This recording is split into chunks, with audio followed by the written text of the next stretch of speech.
Assalamualaikum warahmatullahi wabarakatuh. Saya di sini akan mempresentasikan tugas UAS saya individu atas nama Erik Liana dari B1 Manajemen. Yang pertama itu tentang uang dan lembaga uang.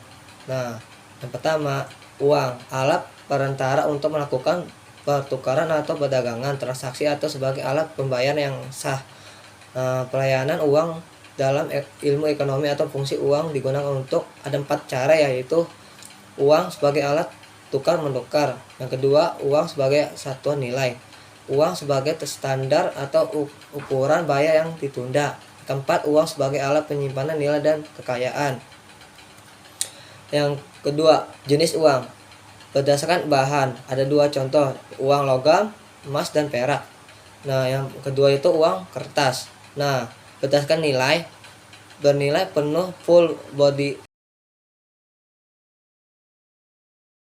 dan nilai nominal sama. Biasanya berlaku pada uang logam mulia yang terbuat dari emas atau perak. Nah, yang kedua itu tidak bernilai penuh, representatif full body money, bahwa nilai intrinsik lebih kecil dibandingkan nilai nominal. Uang yang bernilai tidak penuh biasanya terdapat pada uang kertas. Yang ketiga, berdasarkan lembaga. Nah, berdasarkan lembaga itu caranya ada 2 contoh ya, yaitu uang kartal. Uang kartal itu bank sentral ya.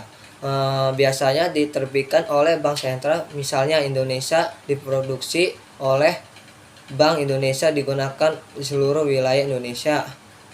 Uang kartal terdiri dari uang logam dan uang kertas. Yang kedua itu uang giral. Uang giral itu uang bank umum.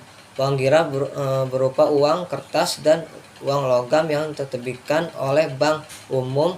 Bentuk uang yang ditukarkan berupa cek ataupun bilet giro. Nominal harus ditulis sesuai dengan kebutuhan yang diinginkan.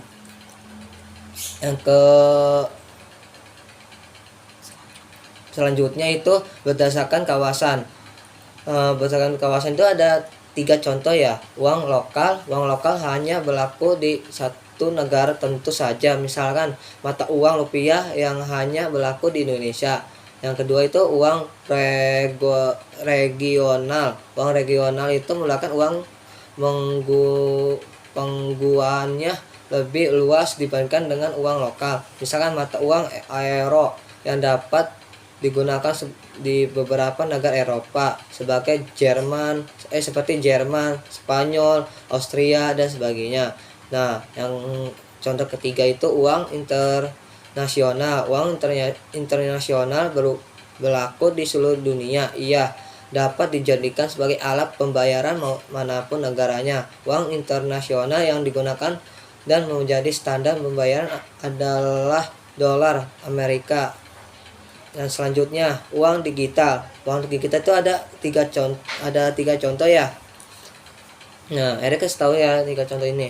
Contoh uang digital. 1 itu e-wallet seperti OVO, QR, kode payment, GoPay, Dana dan link saja. Nah, yang contoh kedua itu 1. Kemudahan dan efisiensi transaksi. Yang kedua, mendorong pertumbuhan ekonomi. Yang ketiga, meningkatkan aksesibilitas keuangan. Nah, contoh yang terakhir ya, yang ketiga, resiko keamanan dan privasi. Yang kedua, perubahan kebiasaan konsumen. Yang ketiga, tantangan bagi bank konvensional. Tugas yang selanjutnya, lembaga uang ada 3 contoh. 1.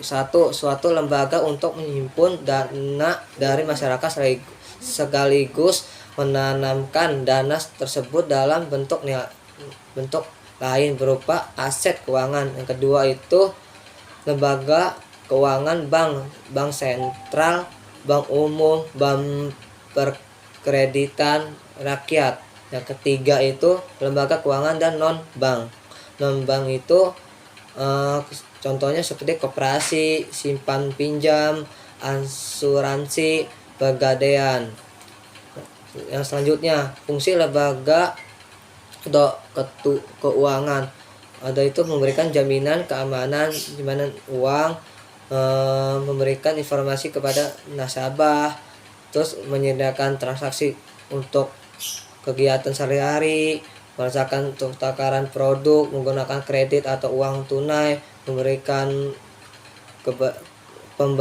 pembiayaan untuk usaha dan kebutuhan konsumtif. Udah, terima kasih.